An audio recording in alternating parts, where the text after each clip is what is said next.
you drive around these neighborhoods, you know what's safe and what's not safe. Hey guys, welcome back to my channel. If you are a subscriber already, welcome back. If you are not subscribed, please subscribe to my channel. It's a little red button right there, or maybe it's over there somewhere. But yeah, make sure you subscribe to my videos to see more content from me. So today I'm going to be talking about my moving to Miami in a little bit more depth, like how I moved out here, how I found an apartment and things like that, and those types of challenges. Moving to another state, like, let me just tell you, it's not super easy. Like, it's not like, oh, just get up and go, and like, you know, you vacation to other states and things like that, but it's different when you're like trying to live there. So like, I've been to Miami before, but prior to getting this job down here, like, I never thought about living in Miami or coming here for anything. So like, technically I did visit Miami before I moved down here, but like, it wasn't like that. No, it was just like a turn up lit trip, like with my girl. But I just landed in Miami and I just woke up from like a 2-hour nap because we're still trying to go to the club tonight. It's like already almost 1 a.m. but we're still gonna go to the club. And it's so crazy because like literally a couple months after I vacationed down here, I found out I was gonna be moving here, which is crazy. And when I was on that vacation, I was like, I'm never moving to Miami. Like, this is too much, it's too crazy. Like, by the third day of us even being down here when I was on vacation, I was dead to the world. Like, I got alcohol poisoning. It was all bad. So yeah, I didn't really know Miami like that. I knew South Beach, but I didn't know Miami, like the real Miami-Dade 305. I didn't know that. So coming down here was sorry, I just shook the camera. Coming down here was interesting. I drove all the way from Chicago to Miami. I stopped in Atlanta for like 2 days to turn up and see some friends and stuff, and then I went and drove to Miami. You can't really do, I mean, I guess you could do that drive in one sitting, but it's a really long drive. And my best friend, she took off work to do that with me, so she drove down with me, which was super, super nice. If you see me looking over here, it's because I'm looking at my monitor to make sure I don't look crazy. And I think my hair looks a little crazy, a little bit, but whatever.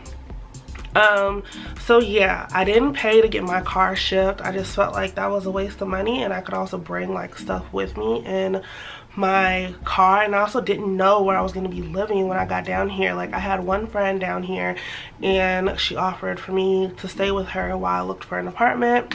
So I didn't want to bring like have my car shipped and then like everything shipped in one place, and I didn't know that I was going to be staying there. So it was just a big mess. And then my first biggest tip for moving is, one, you can drive your car anywhere if you want to. That's completely up to you, but be aware of these moving companies, y'all. They are scams. Like, I will list the moving company that I use below and everything, and do not use them. Like, they are terrible. Most of these moving companies, they so say there's the company, right? And then they have like all their sales reps for the company, and then the people that actually move your stuff and drive the trucks are a completely separate company. Like, they have nothing to do with anyone that you talk to on the phone. It was just a hot mess, and they charged for every little thing. In my first apartment where I lived in Chicago, I had stairs.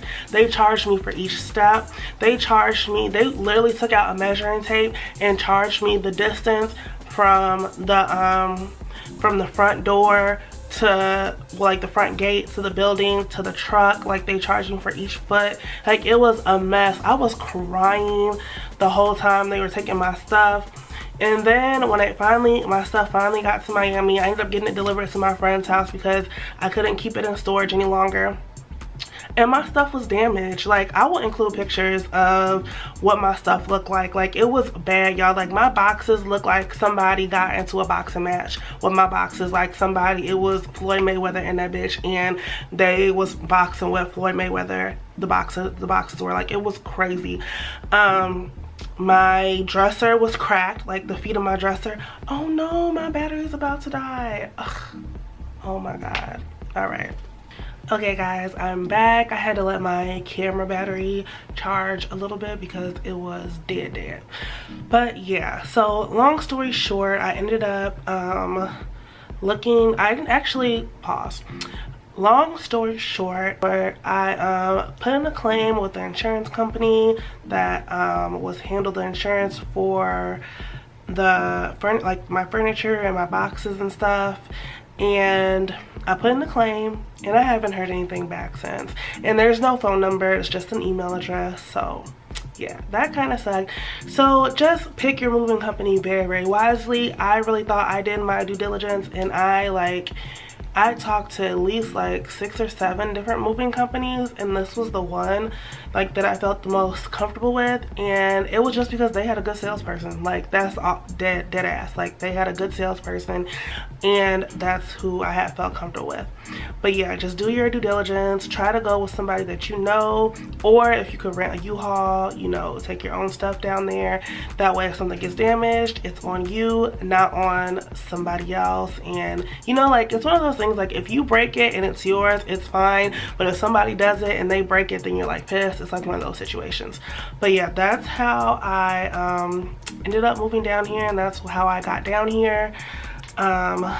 So like for me, so the next thing is like looking for an apartment. If you like don't know the area, like I didn't know the area at all. Thank God I had a friend here that knew the area pretty well. She had been living here for almost a year when I got down here. And a lot of my coworkers, I had one who had actually lived in Miami before, actually a few that lived in Miami before, and everybody kept saying this one neighborhood in particular. So that was kind of the neighborhood I leaned towards, just because of where I was living. I just wanted to feel safe and secure, and that was it. Like, those are my top things. Like, I need to be in a really big building. I need there to be some type of door situation, because I just need to feel safe. I'm in the city by myself. I only know like 1 to 2 people. Like, I just need to feel safe. So as far as like looking for a place to live in your new city, I definitely recommend using a realtor, and that's what I used when I got down here. Like, if you don't know anybody, like your next best friend of trying to like figure out the lay of the land is a realtor, because they know the neighborhoods, they know everything that's going on. And then also, when you look on websites like Zillow and Truly and stuff, it will tell you the crime rate of a neighborhood and stuff. And you can honestly, when you go and you drive around these neighborhoods, you know what's safe and what's not safe. Like, you know where to live and where not to live.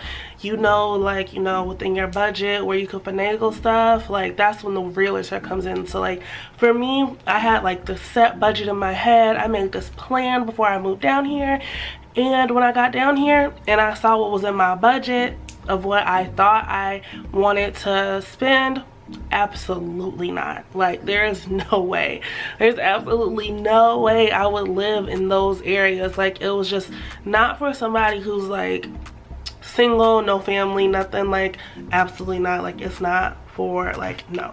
I'm pretty sure they use lead paint, because it smells like the paint that they use in like those project apartments in Chicago. Yeah. And what is this? What is this? And I hate the toilet, like, yeah, that's not homey. It's no. not. This looks like jail. Yeah. So me and my friend, we ended up moving in together. Like, at first we were looking separately, but like together, like we shared a realtor, and then they would take us to like the same buildings, and we would look at different layouts that we each wanted. But we ended up saying like, look, we could save some money, let's just move in together. So that's what we've been doing for the past 9 months or 10 months, I believe it's been since I've been here. Yeah, 9 or 10 months, around somewhere around that time, and that's what we've been doing. I definitely suggest, like, if you can get a roommate in a new city, that will save you a ton of money. Like, cut costs where you can, sis. Like, cut costs where you can and make your life a whole lot easier. Save some money. I'm all about saving a dollar here or there. So like, save some money if you can. Get a roommate. It's easier. I know you're like, at my age especially, you're like 26, you kind of just want to be by yourself and be on your own. But it's actually nice having a roommate, because there's someone that's always there, someone you can call on when something goes wrong and things like that. So when you move into a new city, if you could get a roommate, and that's a good way to make friends too, like especially if they've been in the city longer than you, they can introduce you to people and things like that. Another thing to be aware of when you're moving to a new city is apartment scams. Like, a lot of apartments will really try to get you with like a crazy down payment, like short little story time.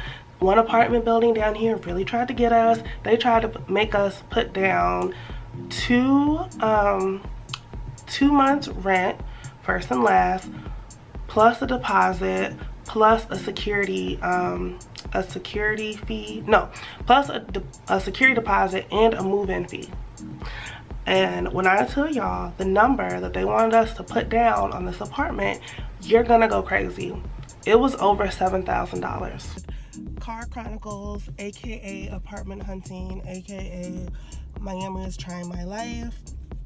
So we have found a place, a really nice place, and if I sound congested because I'm getting sick out here, I don't know what's going on, but yeah, we found a really nice place and they tried to play us. They want us to put $7,500 down on an apartment.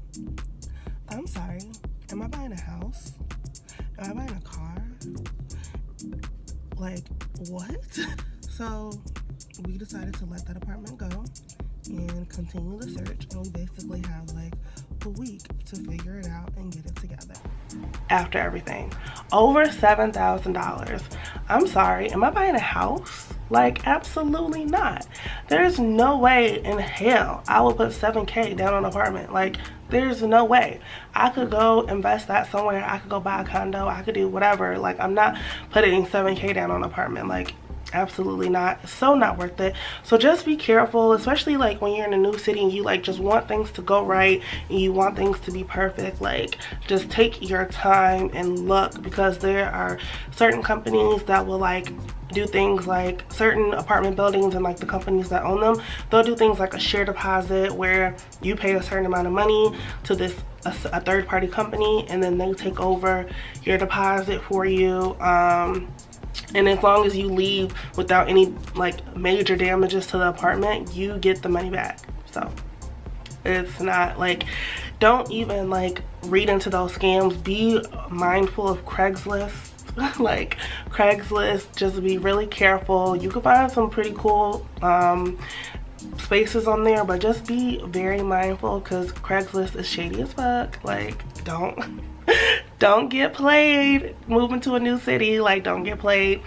What else can I tell y'all? Tips about moving to a new city. Make sure like when you're moving, like especially if you don't know the area as much, like make sure your basic necessities are like near. So like a gas station, your bank, Target. Make sure Target is near. You'll need Target. Like, you'll be running back and forth. You're gonna need a Target when you're moving to a new city. You need it to be close. A grocery store, like just like the basic things that you'll need, like just make sure they're near. Like for me, being within a easy driving distance of Target is a huge deal breaker for me.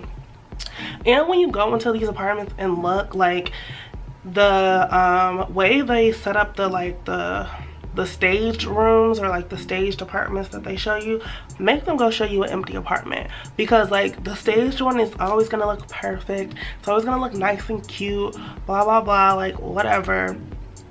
Like, no, just make sure they show you an actual empty one, so you can like get an idea of like how you want to decorate it, so you can see like what it really looks like. Because when it looks all pretty, when everything looks so pretty and done up, of course it's gonna be perfect and look perfect, and you're gonna fall in love and all that good stuff. But yeah, that's all the tips that I have about moving to a new city, as far as like exactly moving and looking for an apartment. Let me know if you guys have any questions down in the comments. I will answer any questions you guys have, and if I get more than enough questions, I can make a part 2 to this video.